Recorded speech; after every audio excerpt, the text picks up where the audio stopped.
Cet enregistrement a été réalisé par le logiciel, votre PC prend la parole.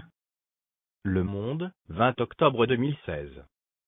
Ma lettre à l'humanité 3. Vérité sur 2 anomalies. Ma très chère humanité, une fois encore, reçois mes civilités. Comprends ma chère, oui, comprends que je ne puisse m'arrêter de t'écrire, et même si par le plus grand des hasards cela était possible, sache que l'amour de mon père pour toi, amour qu'il a gravé dans mon cœur, m'en empêcherait. Comment comprendre, comment expliquer, que même au XXIe siècle encore, on puisse débiter des stupidités du genre 1. L'Afrique a sa propre culture que nous ont léguée nos ancêtres. Le christianisme est une culture venue d'ailleurs, une culture importée, étrangère à notre nature d'Africain. 2. Toute femme qui, de quelque façon que ce soit, refuserait de coucher avec son époux, reçoit, toute la nuit, les malédictions venues des anges de Dieu. Autrement dit, les anges maudissent, toute la nuit, toute femme refusant le sexe à son époux. Mais avant tout propos, permettez que je mette en évidence ce qu'il faut entendre par anomalie. Il en sort de plusieurs des dictionnaires que nous utilisons chaque jour, que, une anomalie, serait l'état de ce qui est anormal, qui s'écarte de la règle. Il se dit aussi, en termes de médecine, d'une anomalie consistant en ce fait qu'un ou plusieurs organes se trouvent du côté du corps opposé à celui qu'ils occupent normalement. Inversion de l'utérus, inversion thoracique. Il se dit aussi de l'anomalie qui fait qu'un être du sexe masculin a des instincts sexuels féminins, ou inversement, etc. Ceci étant, laisse-moi te raconter une toute petite histoire, afin que tu comprennes mieux les choses. Sois attentive. Il y avait dans une grande ville, 2 amies. La première travaillant comme DGA, dans une entreprise cotée en bourse. La seconde, inscrite comme élève en classe de terminale. C'est-à-dire, une année avant son admission aux études supérieures. Un jour, alors que la DGA rendait visite à son amie, elle fut éprise de colère à l'idée de savoir que l'homme dont lui avait si souvent parlé son ami, cet homme qui, à cause des nombreuses obligations incombant à son statut de PDG, ne l'avait jamais rencontré, n'était rien d'autre, tiens-toi bien, que le chauffeur du PDG de l'entreprise dont elle-même était DGA. L'affaire parvint aux oreilles du PDG, lequel fit d'une pierre 2 coups ceci. A. Licenciement automatique et sans appel de ce charlatan. B.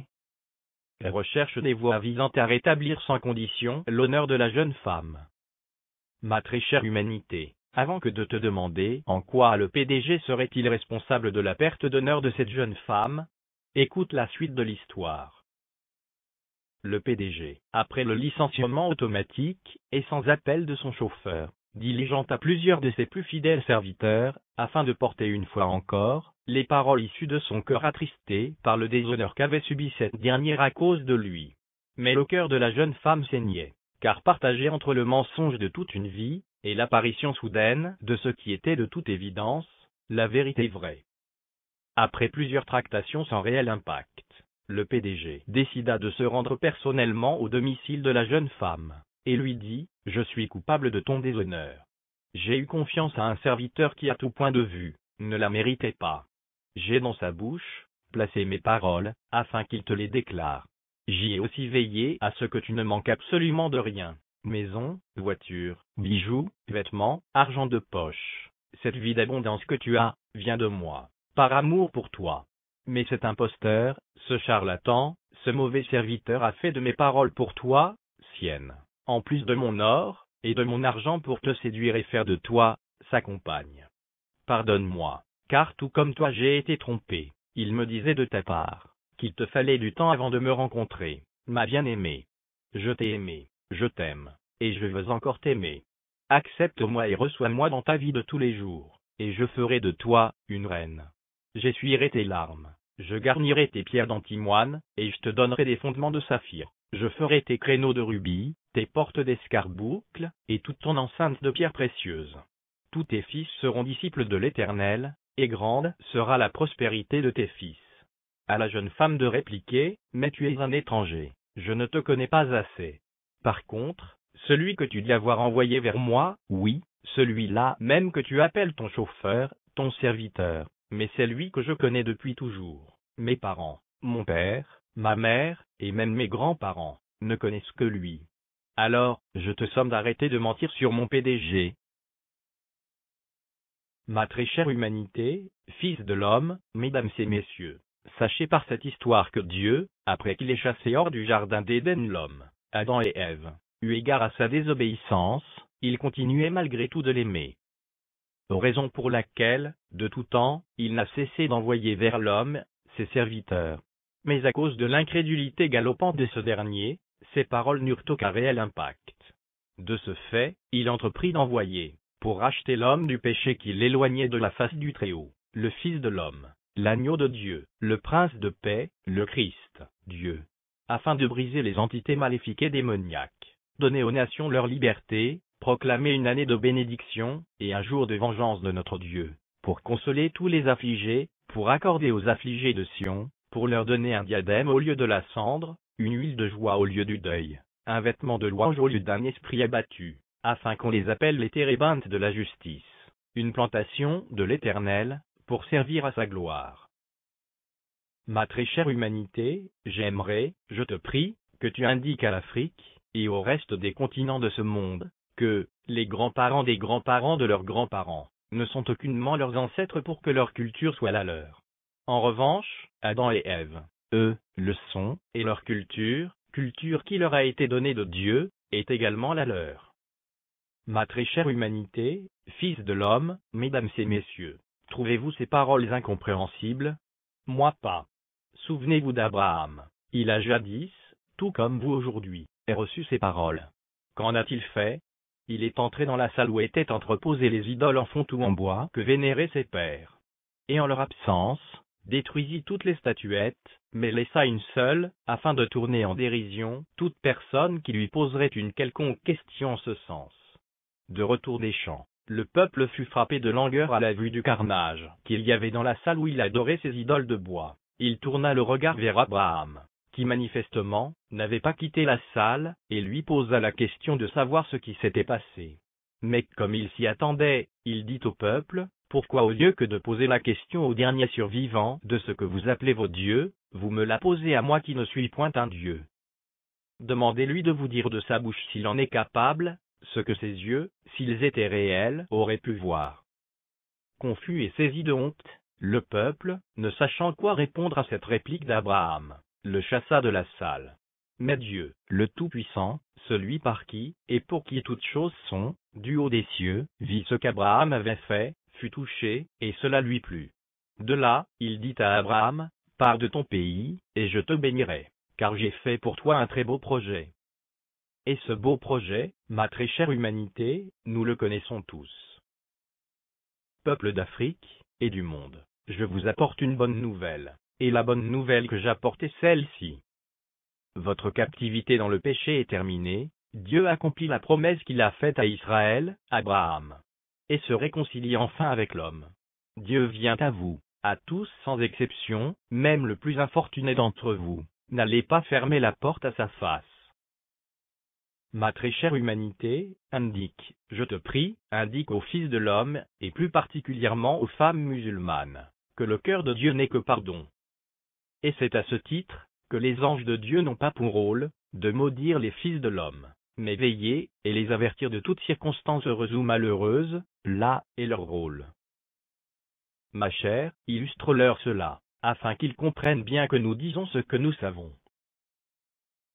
Veillez, l'archange Michel, chef de l'armée de Dieu, veille à la sécurité de tous ceux qui reconnaissent Dieu comme seul sauveur et protecteur. Ainsi, il est écrit, l'ange de l'Éternel campe autour de ceux qui le craignent, et il les arrache au danger.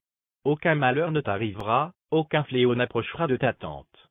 Car, il, Dieu, ordonnera à ses anges de te garder dans toutes tes voies. Ils, les anges, te porteront sur les mains, de peur que ton pied ne heurte contre une pierre.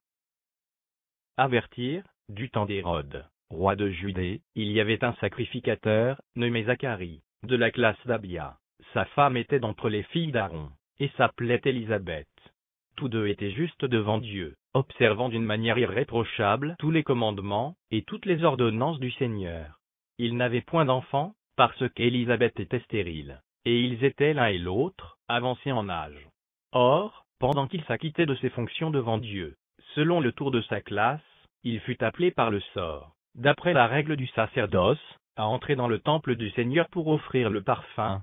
Toute la multitude du peuple était dehors en prière, à l'heure du parfum. Alors un ange du Seigneur apparut à Zacharie, et se tint debout à droite de l'autel des parfums. Zacharie fut troublé en le voyant, et la frayeur s'empara de lui. Mais l'ange lui dit, « Ne crains point Zacharie, car ta prière a été exaucée. Ta femme Élisabeth enfantera un fils, et tu lui donneras le nom de Jean. Il sera pour toi un sujet de joie et d'allégresse, et plusieurs se réjouiront de sa naissance. » L'ange Gabriel avertit Marie de cette circonstance heureuse qui fait qu'elle a reçu grâce auprès du Seigneur. Car elle enfantera un fils, à qui elle donnera le nom de Jésus, le Seigneur, c'est lui qui ramènera la paix.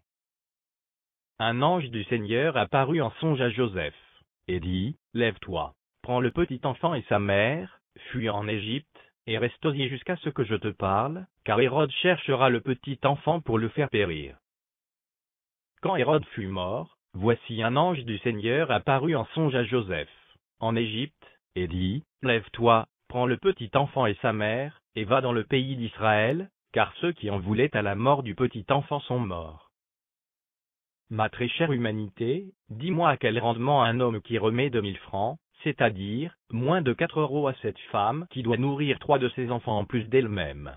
Quant à midi, ce dernier, accompagné d'une jeune femme qui a peine âgée du tiers de son âge, se retrouve dans un restaurant huppé, et où le plat le plus bas avoisinerait les 6500 francs, soit 10 €. Puis aux environs de 19 heures, sa table, avec une toute autre jeune femme autour d'un bon poisson à la braise. Après tout ce cinéma, revient auprès de sa femme, afin de lui demander des choses au-delà de l'énergie qu'a pu lui apporter le marché des 2000 francs. Doit-il s'attendre? Ma chère, annonce une fois de plus au Fils de l'homme, que toute la loi de Dieu se résume dans une seule parole, dans celle-ci. Tu aimeras ton prochain comme toi-même.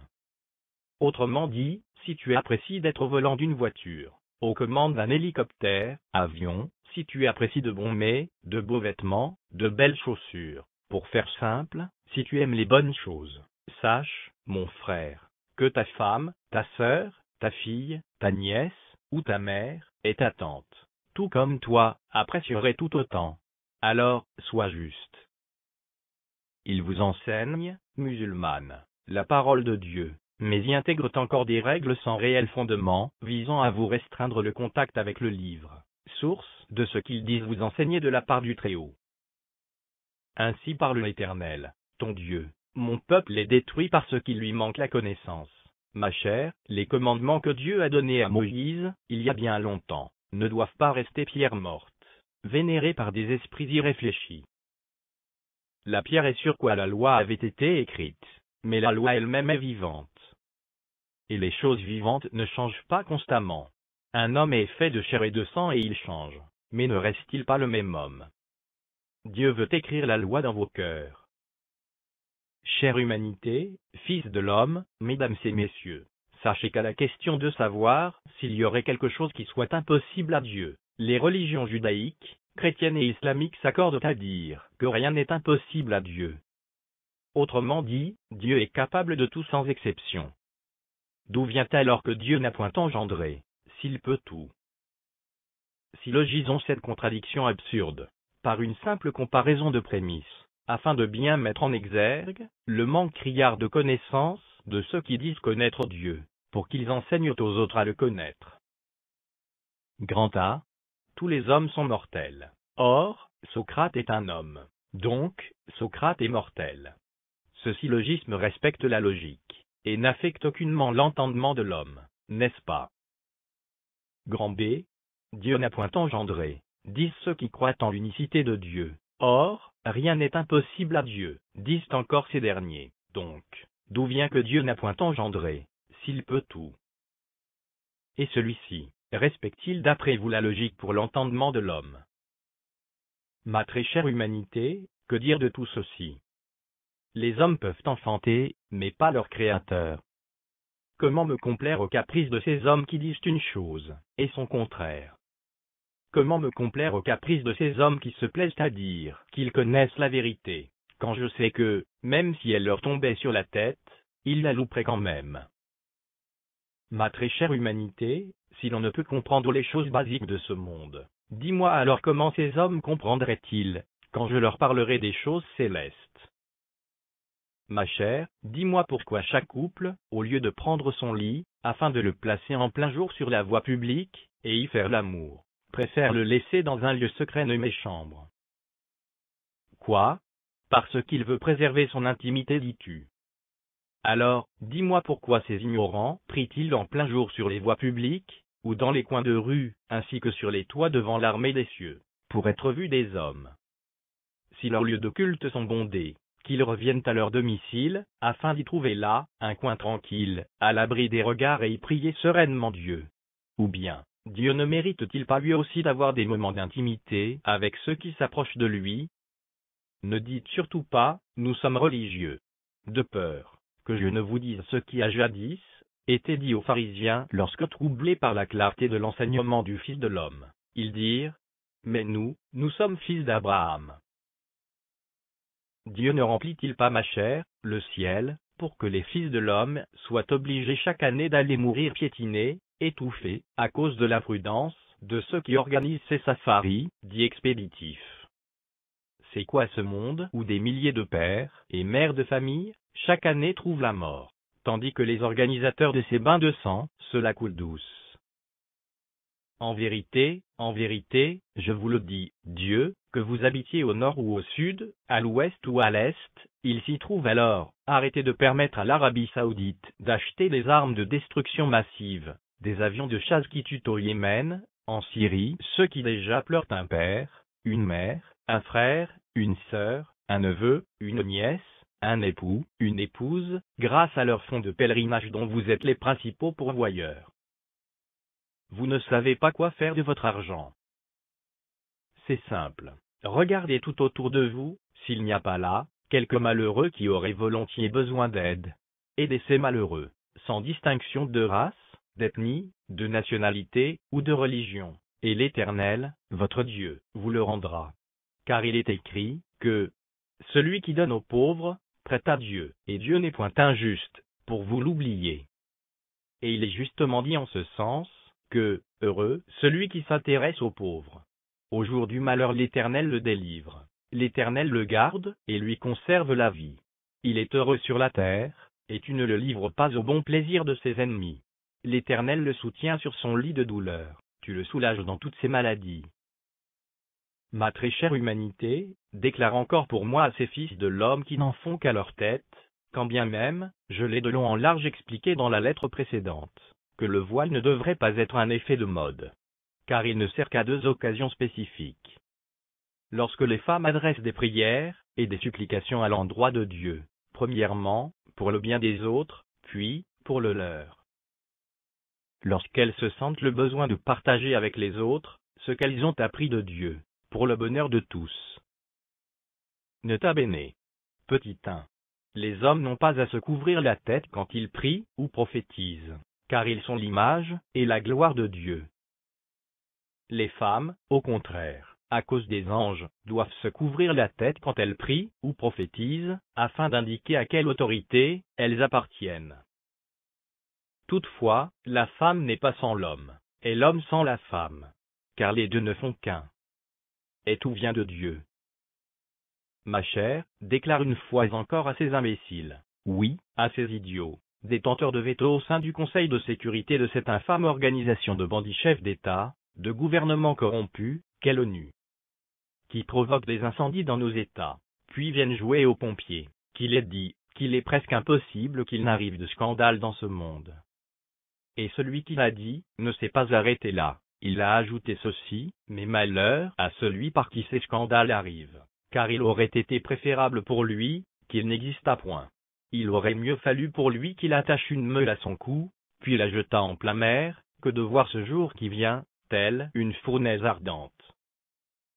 Ma chère, regarde, oui, regarde comment ces serviteurs du mal qui dirigent la France sont en colère parce que la Pologne est allée voir ailleurs. Ces démons qui dirigent la France ont armé l'Inde d'avions de chasse. Question, que va-t-elle chasser? Du gibier? Non, elle va chasser des hommes, Elle va avec sa trentaine de Mistral, livrer la guerre au Pakistan. Oui, livrer la guerre au Pakistan dans un monde déjà en feu. Un monde hélas encore, et toujours en proie à la violence. Et si la Chine s'en mêlait, elle saurait tenir grâce aux avions de guerre, que lui a livré l'un des pays siégeant au Conseil de sécurité de l'ONU. Ma très chère humanité, dis-moi, je te prie, comment peut-on dire combattre le diable, quand dans le même temps, on accepte de lui, de l'or et de l'argent? La France, ces derniers temps, nous dit-on, se bat au niveau du Conseil de sécurité pour que s'arrête la situation calamiteuse qui prévaut en Syrie. Cependant, force est de constater que dans ce même temps, elle commerce avec l'un des acteurs, que dis-je, l'un des bandits opérant en Syrie. Question, de qui se moque-t-on? Ma chère, demande, je te prie, oui, demande pour moi à la Suisse, si elle est normale. Demande-lui pourquoi elle pollue avec des carburants à forte teneur en soufre. Cette Afrique qui est toujours restée honnête envers elle. Oui, cette Afrique qui lui a pourtant toujours livré du bon brut. Ma très chère humanité, déclare pour moi, à ces pays qui pratiquent encore et toujours la traite négrière, à ces pays qui réduisent à l'état d'esclavage les fils de l'homme, leurs semblables. Oui, déclare ma chère, à ces États qui possèdent des esclaves, et qui, lorsque des voix s'élèvent pour faire barrage à cette ignominie, elles sont muselées, à l'image de ce qui se fait en Mauritanie, et dans le reste du monde, qu'il y a belle lurette que l'esclavage est aboli. Savent-ils, ma chère, que l'esclavage, au même titre que la peine de mort, est révolu? Fais-le comprendre. Oui, fais-le une fois pour toutes comprendre à l'Arabie Saoudite, à l'Iran, et j'en passe, que ces pratiques, esclavage et peine de mort sont abolies, car appartenant au siècle dernier. Demande, oui, demande ma chère, à ces infâmes organisations qui mettent à leur tête des blessés de guerre qui n'ont rien apporté de concret dans leurs états respectifs, si ce n'est la désolation. Où est le bon sens? Si tout ça, ma chère, n'est pas pathétique, je ne sais quoi dire d'autre, si ce n'est que, il est peut-être vrai, selon un adage bien connu, que l'on puisse tromper une partie du monde, une partie du temps. En revanche, tromper tout le monde, et tout le temps, s'avère tout simplement impossible. Ma très chère humanité, fils de l'homme, mesdames et messieurs, il est vrai que je suis né, et que j'ai grandi dans ce monde, où, des pères, oncles, frères et neveux se plaisaient à vivre dans l'adultère, impudicité, alcool, tabac, mensonge et injustice. Autrement dit, ils se plaisaient à vivre dans l'orgie, et vous traitaient d'anormal, parce que entre 12 ans et plus, vous n'aviez pas ce qu'ils appelaient petit ami, et ne faisiez point comme eux. Oui, ma chère, il est vrai que je suis né, et que j'ai grandi dans ce monde, où, des mères, tantes, sœurs et nièces, voyaient plus de va-et-vient d'hommes sur un mois dans leur vie intime, qu'elles ne voyaient de règles sur la même période. Et vous traitez de tous les noms, parce que vous refusiez de les prendre comme modèle de vie.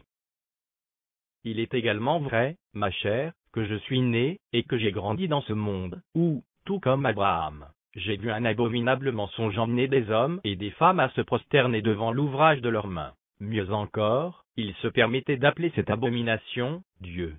Alors qu'il est écrit, je suis l'Éternel, c'est là mon nom, et je ne donnerai pas ma gloire à un autre, ni mon honneur aux idoles. Mais encore, je suis le premier, et je suis le dernier, et hors moi, il n'y a point de Dieu, dit l'Éternel. Ma très chère humanité, je reconnais être né, oui, je reconnais aussi avoir grandi dans ce monde, où l'éducation et la santé ne sont aucunement garanties à proprement parler, par les États. Et ceci d'autant plus que ces domaines sont devenus avec le temps un véritable commerce, et juteux par-dessus tout. C'est aussi dans ce monde, où je suis né, et dans lequel j'ai grandi, que j'ai vu des enfants dont l'âge oscillait entre 5 et 16 ans, mendier jour et nuit, alors qu'ils vivaient bien dans des États où la législation indiquait clairement que l'école était obligatoire jusqu'à 16 ans.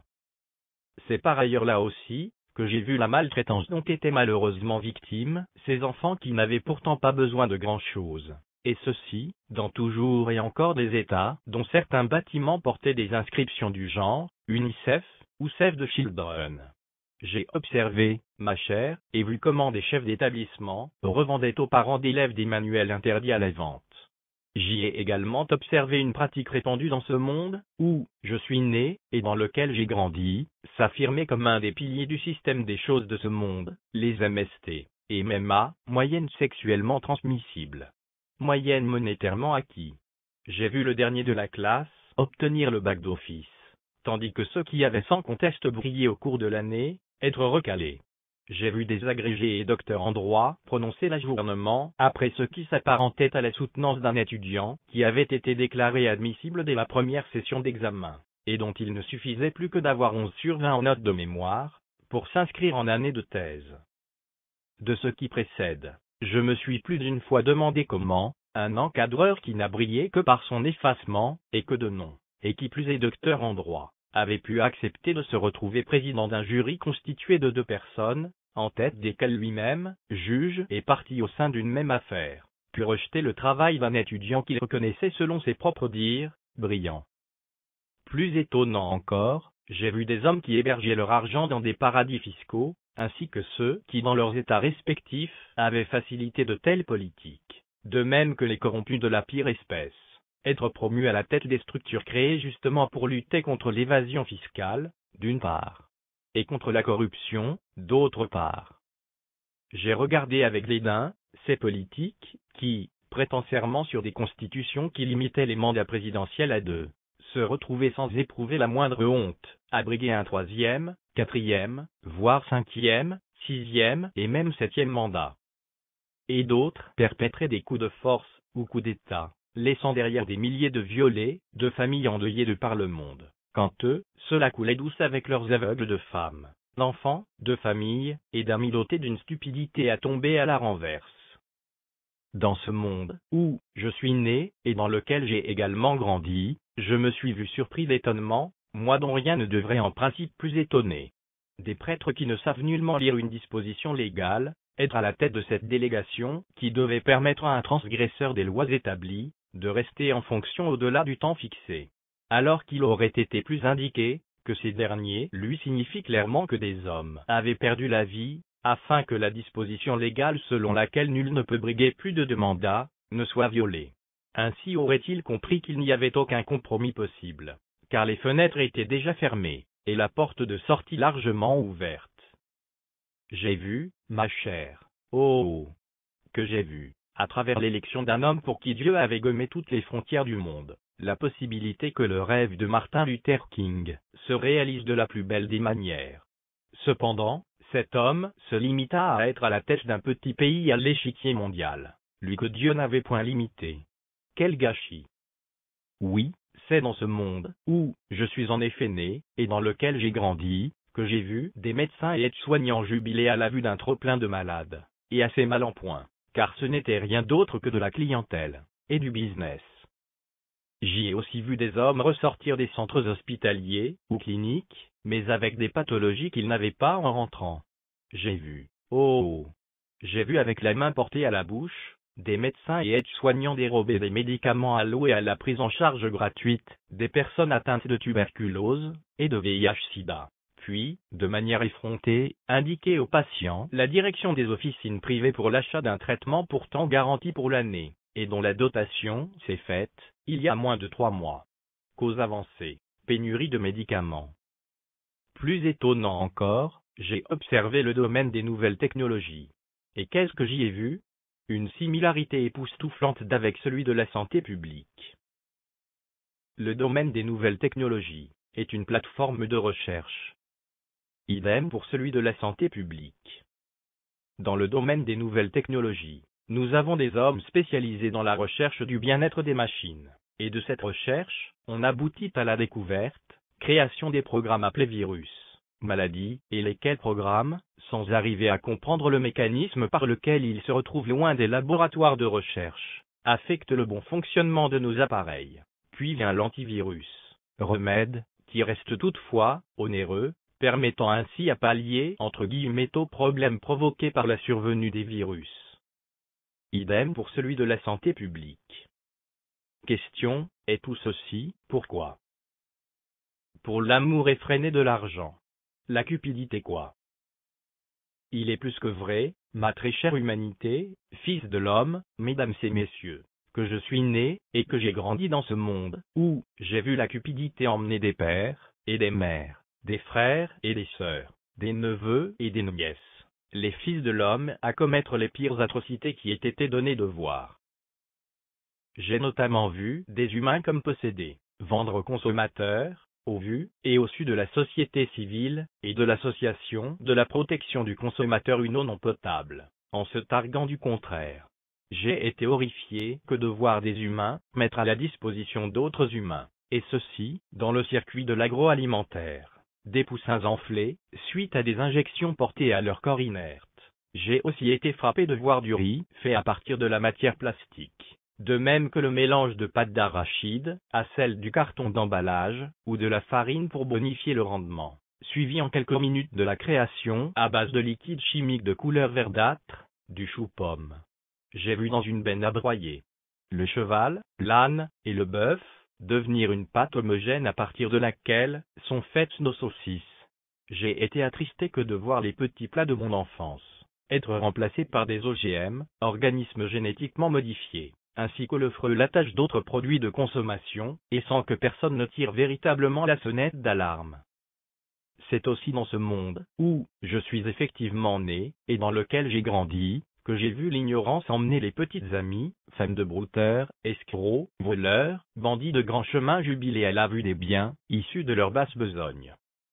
J'ai vu des policiers et douaniers, dont le salaire était compris entre 75 et 500 000 par mois, circuler en voiture haut de gamme, et habiter des villas somptueux. C'est encore et toujours là, que j'ai vu que des hommes de droit, docteurs, et agrégés, censés montrer le bon exemple, et rendre justice avec équité, étaient plus qu'injustes, et 10 000 fois plus cupides que les hommes politiques, et ceux officiant dans le domaine des finances. J'ai vu dans un quartier, Le Monde, un homme, le continent africain, dépourvu de sens, livrer les membres de sa propre famille à un voisin, la CPI en Europe, aussi stupide que lui, afin qu'il les châtie pour lui, sachant bien que les autres voisins, le reste des continents de ce monde, eux, ont eu la sagesse d'esprit de laver leur linge sale en famille. Et c'est par-dessus tout, ma très chère humanité, dans ce monde, où je suis né, et dans lequel j'ai grandi, que j'ai pu voir, et constater que le ridicule ne tuait aucunement. C'est aussi, et encore là, dans ce monde, où je suis tout à fait né, et dans lequel j'ai grandi, que j'ai vu, avec la larme à l'œil, la veuve et l'orphelin outragés, et chassés de leur propriété par la famille du défunt, sans que cela n'aime plus que ça la société. J'ai pu également observer d'autres incongruités dans ce monde, où je suis né, et dans lequel j'ai grandi, des humains façonnaient des armes de tout type, et se soulevaient contre des humains dans l'optique de créer le chaos. Le journalisme d'amateur poussait des personnalités élues, mais non encore installées, à débiter du n'importe quoi, poussant ainsi des sortants qui étaient prêts à partir, à faire volte-face. Tout comme des brebis en ordre de marche vers la boucherie, sans savoir que c'est au prix de leur vie. J'ai vu, ma chère, des jeunes gens sans intelligence, adhérer à des sociétés occultes, via le label des clubs, chambres de renommée mondiale, pour soi-disant rechercher la vérité, et briller.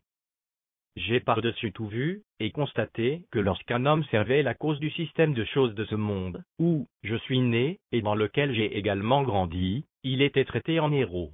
Et en paria, s'il devenait un lanceur d'alerte, à l'image de Julian, ou d'Edwards. L'homme de bien a disparu du pays, et il n'y a plus de juste parmi les hommes. Ils sont tous en embuscade pour verser le sang, chacun tente un piège à son frère. Leurs mains sont habiles à faire le mal. Le prince a des exigences, le juge réclame un salaire, le grand manifeste son avidité, et ils font ainsi cause commune. Le meilleur d'entre eux est comme une ronce, le plus droit pire qu'un buisson d'épines.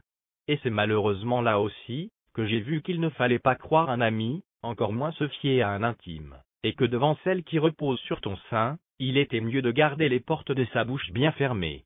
Car le fils outrage le père, la fille se soulève contre sa mère, la belle-fille contre sa belle-mère. Chacun a pour ennemi les gens de sa maison.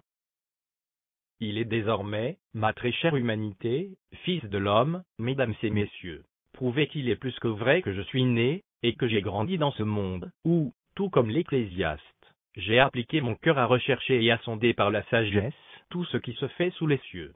C'est là une occupation pénible, à laquelle Dieu soumet les fils de l'homme.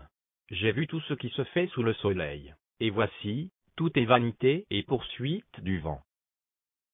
Ce qui est courbé ne peut se redresser, et ce qui manque ne peut être compté.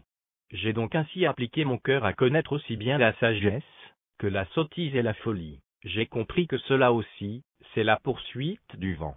Car avec beaucoup de sagesse, on a beaucoup de chagrin, et celui qui augmente sa science, augmente également sa douleur. Dans ma quête perpétuelle de connaissance et de vérité, je me suis, ma très chère humanité, posé un nombre incalculable de questions, et dont voici la racine. Pourquoi tant de souffrances dans le monde? Pourquoi Dieu, le Tout-Puissant, celui par qui, et pour qui toutes choses sont, permet-il les souffrances humaines? Et pourquoi cela dure-t-il si longtemps? Pourquoi Dieu ne met-il pas une fois pour toutes Satan et les démons hors d'état de nuire, pour le bien de toute sa création? De ces questions, qui, il faut l'avouer, n'étaient que le reflet de mon immense frustration injustifiée vis-à-vis de Dieu, de mon ignorance face finalement à ces choses que je ne comprenais pas vraiment, Dieu, me permit dans sa grande bonté d'entrevoir un grand secret. Et à cette vérité, je fus envahi par un profond sentiment de tristesse et de dégoût de ma personne, eu égard au comportement de nul que j'avais tout comme le reste de l'humanité, revêtu tout ce temps face à l'amour du Très-Haut, notre Dieu. Puis, saisi cette fois d'un sentiment de joie peu descriptible à l'idée que Dieu ne soit pas intervenu plus tôt, car sa patience me permit d'apprendre la vérité, et de cette vérité, le servir pleinement désormais. Je rendis alors grâce à Dieu, non seulement pour moi mais encore, pour ses bontés en faveur des fils de l'homme. Et tout comme l'Ecclésiaste, je conclus dans ma joie éternelle ceci. Craindre Dieu, et observer ses commandements, c'est là ce que doit tout homme. Car Dieu amènera toute œuvre en jugement, au sujet de tout ce qui est caché, soit bien, soit mal. Vous vous posez certainement la question de savoir de quoi je parle? Alors je vous réponds que je parle du secret, qui, de tout temps entoure l'attitude de Dieu, à l'égard de Satan et des démons. Quoi? Vous ne comprenez toujours pas? Alors je requiers, dès cet instant, toute votre attention, car je pense effectivement que le moment est venu pour vous de connaître le secret, qui, de tout temps entoure l'attitude de Dieu, à l'égard de Satan et des démons. Ainsi, vous comprendrez au mieux le pourquoi des souffrances de l'humanité, et pourquoi Dieu les permet. Mais avant tout propos, il vous faut, ma très chère humanité, fils de l'homme, mesdames et messieurs, savoir que de ce secret découlent deux périodes. La première remonte au temps d'Adam et Ève, dans le jardin d'Éden. Tandis que la seconde, elle, accourt sur terre avec leur descendance. Grand C.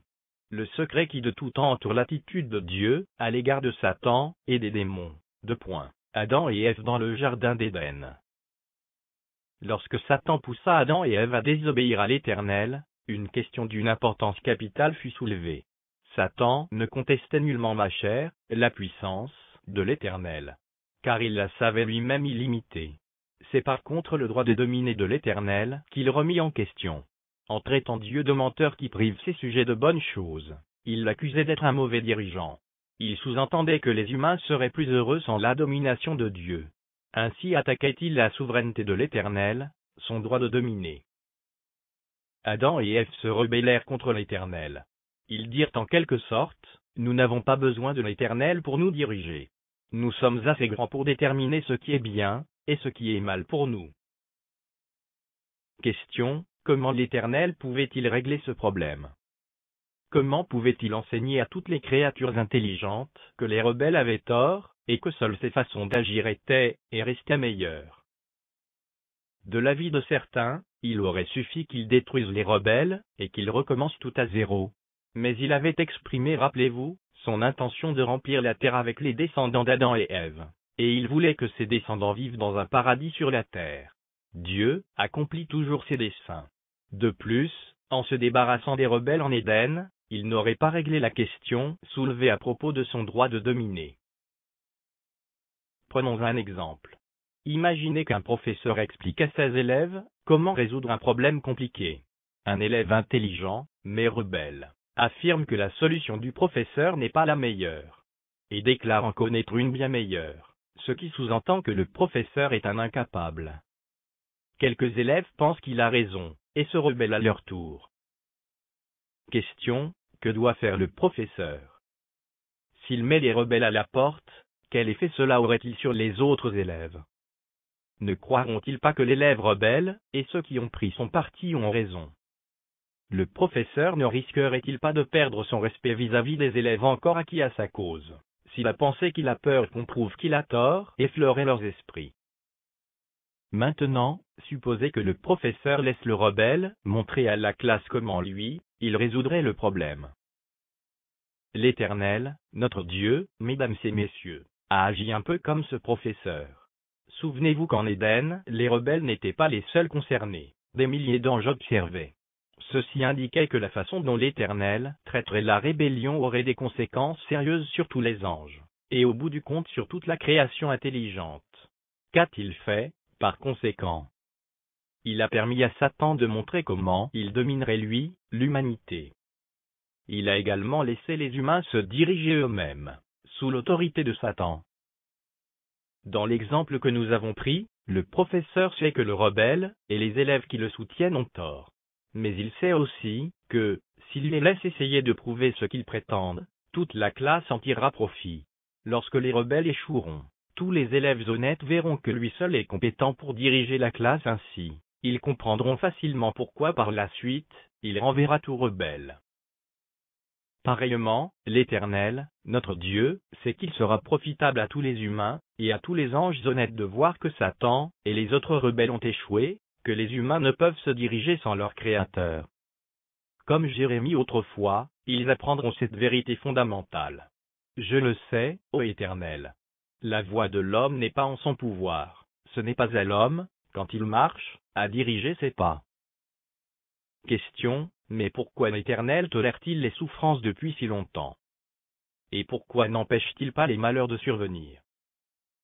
Considérons deux choses que le professeur, dans notre exemple, ne ferait pas. Premièrement, il n'empêcherait pas l'élève rebelle de présenter ses arguments. Deuxièmement, il ne l'aiderait pas à faire sa démonstration. De la même façon, il y a, ma chère, deux choses que l'Éternel a décidé de ne pas faire. Premièrement, il n'a pas empêché Satan et ceux qui se rangent de son côté d'essayer de montrer qu'ils ont raison. Il a donc fallu laisser passer du temps. Au cours des milliers d'années de leur histoire, les humains ont pu essayer toutes les formes de gouvernement. Ils ont fait des progrès dans le domaine des sciences, et dans d'autres domaines encore, mais l'injustice, la pauvreté, la criminalité, les guerres et la pollution sont pires que jamais. Il est maintenant prouvé que la domination humaine, sous l'autorité de Satan, est un échec probant. Deuxièmement, l'Éternel, notre Dieu n'a pas aidé Satan à diriger le monde. Si par exemple, il avait empêché que des crimes horribles se commettent, ne serait-il pas en quelque sorte allé dans le sens des rebelles? N'aurait-il pas donné à penser que les humains sont peut-être capables de se diriger eux-mêmes sans conséquences catastrophiques? Si l'Éternel avait agi ainsi, il aurait été complice d'un mensonge. Or, il est impossible que Dieu mente. Question: mais que penser de tout le mal commis depuis tout le temps que dure la rébellion contre Dieu? N'oublions pas, ma très chère humanité, que l'Éternel, notre Dieu, est tout-puissant. Il peut donc à ce titre, réparer les dommages causés par les souffrances humaines, et il le fera. Ma très chère humanité, sache que les dégâts causés à notre planète seront réparés lorsque celle-ci sera transformée en paradis. Les conséquences du péché seront éliminées grâce à la foi dans le sacrifice rédempteur de Jésus-Christ, et les ravages causés par la mort seront annulés au moyen de la résurrection. Dieu utilisera donc Jésus pour détruire les œuvres du diable. Il fera tout cela exactement au bon moment. En attendant, Dieu recherche activement des adorateurs sincères, et les aide à endurer toutes les souffrances qu'ils subissent dans le présent monde troublé. Nous pouvons être heureux qu'il ne soit pas intervenu plus tôt, car sa patience nous a permis d'apprendre la vérité, et de cette vérité, le servir pleinement désormais. Ma très chère humanité, fils de l'homme, mesdames et messieurs, certains se demandent peut-être que toutes ces souffrances n'auraient-elles pas été évitées si Dieu avait créé Adam et Ève de telle sorte qu'ils ne pouvaient pas se rebeller? Pour trouver la réponse à cette interrogation, ma très chère humanité, fils de l'homme, mesdames et messieurs, il vous faut vous souvenir d'un don précieux que l'Éternel, notre Dieu, nous a fait. Les humains ont été créés avec le libre arbitre. Vous rendez-vous compte de la valeur de ce don?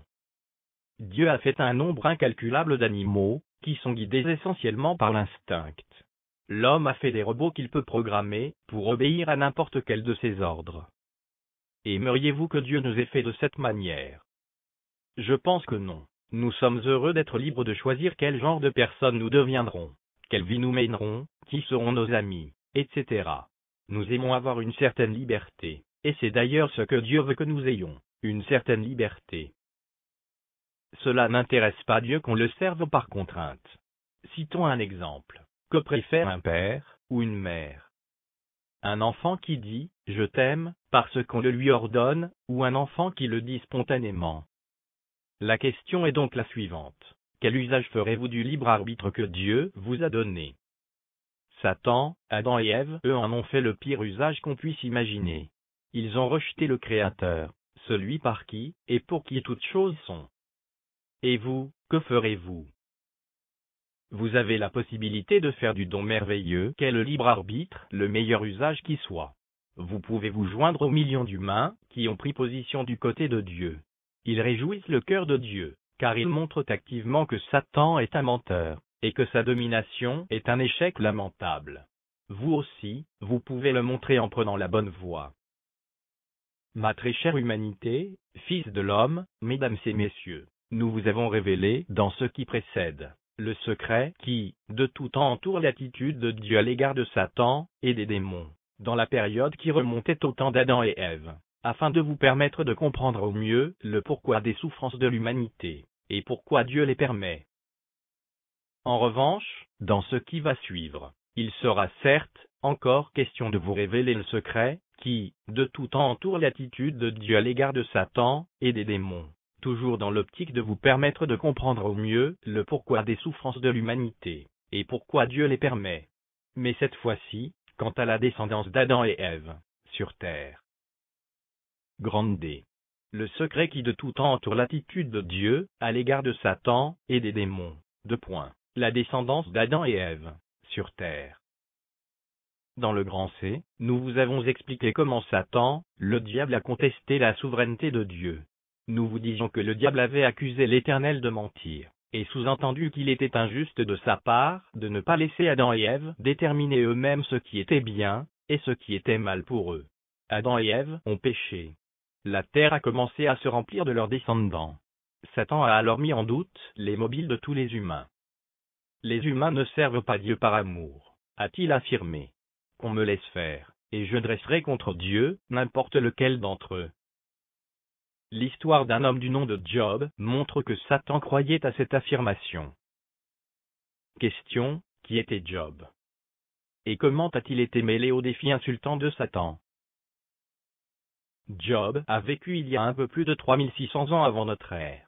C'était un homme bon, puisque l'Éternel a déclaré, « Il n'y a personne comme lui sur la terre, un homme intègre et droit, craignant Dieu, et se détournant du mal. » Job plaisait à Dieu. Satan, le diable, a mis en cause les mobiles avec lesquels Job servait Dieu. Il a dit à l'Éternel, « Est-ce d'une manière désintéressée que Job craint Dieu? Ne l'as-tu pas protégé, lui, sa maison, et tout ce qui est à lui? Tu as béni l'œuvre de ses mains, et ses troupeaux couvrent le pays. Mais étends ta main, touche à tout ce qui lui appartient, et je suis sûr qu'il te maudit en face. » Ainsi, Satan a prétendu que Job ne servait Dieu que pour ce qu'il obtenait en échange. Il a ajouté que, si on mettait cet homme à l'épreuve, il se dresserait contre Dieu. Question, quelle a été la réaction de l'Éternel à ce défi insultant? Puisque les mobiles de Job étaient impliqués, l'Éternel permit à Satan de le mettre à l'épreuve. Ainsi, on verrait clairement si Job aimait Dieu de façon désintéressée ou non. Rapidement, Job fut mis à l'épreuve par Satan, et ceci, de plusieurs façons inimaginables. Certaines de ses bêtes furent volées, et d'autres tuées. Il s'est retrouvé ruiné. La plupart de ses serviteurs furent tués, ainsi que ses 10 enfants. Ma très chère humanité, fils de l'homme, mesdames et messieurs, Sachez que malgré ces catastrophes, Job resta tout de même attaché à son intégrité. Job ne pécha point, et n'attribua rien d'injuste à Dieu. Mais Satan ne s'arrêta pas là. Il dut se dire que si Job était capable de supporter la perte de ses biens, de ses serviteurs, de même que celle de ses enfants, en revanche, s'il tombait malade, il se dresserait contre Dieu. L'Éternel le laissa frapper Job d'une maladie répugnante et douloureuse. Mais même là, Job ne perdit point sa foi en l'Éternel, son Dieu, et qui est également le nôtre. Au contraire, il dit avec détermination, « L'Éternel est ma lumière et mon salut, de qui aurais-je crainte? L'Éternel est le soutien de ma vie, de qui aurais-je peur? Quand des méchants s'avancent contre moi, pour dévorer ma chair, ce sont mes persécuteurs et mes ennemis qui chancellent et tombent. Si une armée se campait contre moi, mon cœur n'aurait aucune crainte. Si une guerre s'élevait contre moi, je serais malgré cela plein de confiance. Je demande à l'Éternel une chose, que je désire ardemment, je voudrais habiter toute ma vie dans la maison de l'Éternel, pour contempler la magnificence de l'Éternel, et pour admirer son temple. Car il me protégera dans son tabernacle au jour du malheur. Il me cachera sous l'abri de sa tente. Il m'élèvera sur un rocher. Et déjà ma tête s'élève sur mes ennemis qui m'entourent. Je offrirai des sacrifices dans sa tente, au son de la trompette. Je chanterai, je célébrerai l'Éternel. Éternel, écoute ma voix, je t'invoque. Aie pitié de moi et exauce-moi. Mon cœur dit de ta part, cherchez ma face. Je cherche ta face, ô Éternel. Ne me cache point ta face, ne repousse pas avec colère ton serviteur. Tu es mon secours, ne me laisse pas, ne m'abandonne pas, Dieu de mon salut. Car mon père et ma mère m'abandonnent, mais l'Éternel me recueillera. Éternel, enseigne-moi ta voie, conduis-moi dans le sentier de la droiture, à cause de mes ennemis. Ne me livre pas au bon plaisir de mes adversaires, car ils s'élèvent contre moi de faux témoins, et des gens qui ne respirent que la violence. Job ne savait aucunement que Satan était à l'origine de ses malheurs. Étant donné qu'il ignorait tout comme vous avant aujourd'hui, les détails de la contestation par le diable de la souveraineté divine, il craignait que ces malheurs, douleurs et souffrances ne viennent de Dieu. D'où ces paroles, « Oh! S'il était possible de peser ma douleur, et si toutes mes calamités étaient sur la balance, elles seraient plus pesantes que le sable de la mer. Voilà pourquoi mes paroles vont jusqu'à la folie. Car les flèches du Tout-Puissant m'ont percé, et mon âme en suce le venin. Les terreurs de Dieu se rangent en bataille contre moi. Toutefois, Job, est resté fidèle à Dieu. Et sa fidélité a prouvé que l'accusation de Satan, accusation selon laquelle il servait Dieu pour des raisons égoïstes, était fausse. Nota bene, petit 2. Ma très chère humanité, fils de l'homme, mesdames et messieurs, comprenez aisément ici que la fidélité de Job a fourni à l'Éternel de quoi répondre avec force aux défis insultants de Satan. Et il en a été dignement récompensé. Cependant, force est de constater, ma très chère humanité, fils de l'homme, mesdames et messieurs, que Satan ne remettait pas uniquement en question la fidélité de Job envers Dieu, mais aussi celle de tous les humains pris individuellement. C'est d'ailleurs ce qui ressort distinctement de la parole de Dieu. Mon fils, sois sage, et réjouis mon cœur, ainsi je pourrai répondre à celui qui m'outrage. Ces paroles, écrites des centaines d'années après la mort de Job, montrent, ma très chère humanité, fils de l'homme, mesdames et messieurs, que Satan provoquait toujours et encore l'Éternel, notre Dieu, quant à notre sujet, à l'exemple de Job. En effet, quand nous vivons d'une manière qui plaît à Dieu, nous contribuons en réalité à fournir un démenti aux fausses accusations de Satan, et par la même occasion, nous réjouissons le cœur de Dieu.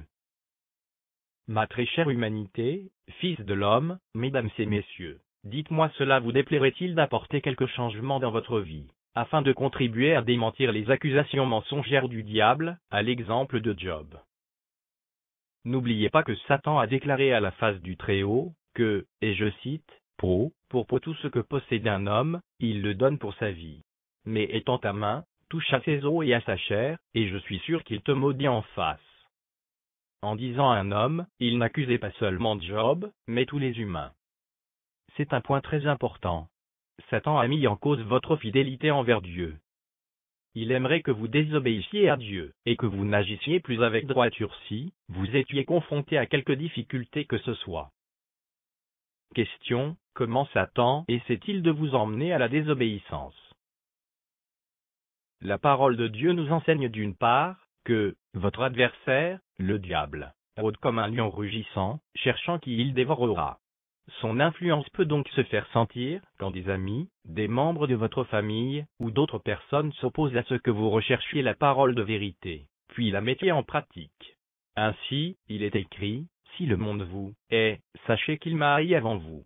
Si vous étiez du monde, le monde aimerait ce qui est à lui. Mais parce que vous n'êtes pas du monde, et que je vous ai choisi du milieu du monde, à cause de cela le monde vous hait. Souvenez-vous de la parole que je vous ai dite, le serviteur n'est pas plus grand que son maître. S'ils m'ont persécuté, ils vous persécuteront aussi. S'ils ont gardé ma parole, ils garderont aussi la vôtre. D'autre part, elle nous enseigne que Satan se déguise en ange de lumière. Il n'est donc pas étrange que ses ministres aussi se déguisent en ministres de justice. Ceci indique simplement que Satan peut employer des moyens subtils pour vous tromper et vous éloigner du mode de vie qui plaît à Dieu. Il peut également se servir du découragement, en vous donnant par exemple le sentiment que vous n'êtes pas assez bien pour plaire à Dieu. Ma très chère humanité, fils de l'homme, mesdames et messieurs, retenez simplement une chose à propos de Satan, qu'il agisse en lion rugissant, ou en ange de lumière, son défi reste le même. Il affirme que, face à des épreuves, difficultés, ou livré à la tentation, vous vous rendrez immédiatement coupable de transgression, donc d'infidélité, à Dieu. Rappelez-vous bien des propos insultants de Satan.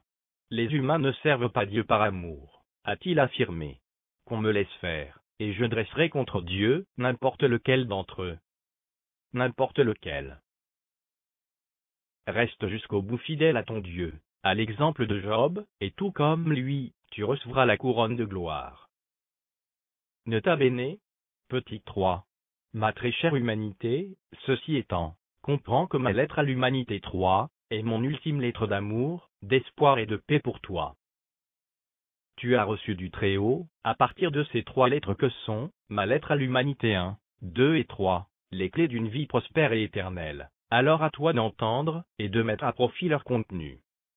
Je prends dès lors, et à juste titre, ma chair, le ciel et la terre à témoin contre toi. J'ai mis devant toi la vie, et la mort, la bénédiction, et la malédiction. Choisis la vie, pour m'aimer, écouter ma voix, et t'attacher à moi. Car de cela dépend la prolongation de tes jours sur terre, et tu seras heureux dans le pays que l'Éternel, ton Dieu te donne, dit l'Éternel, ton Dieu.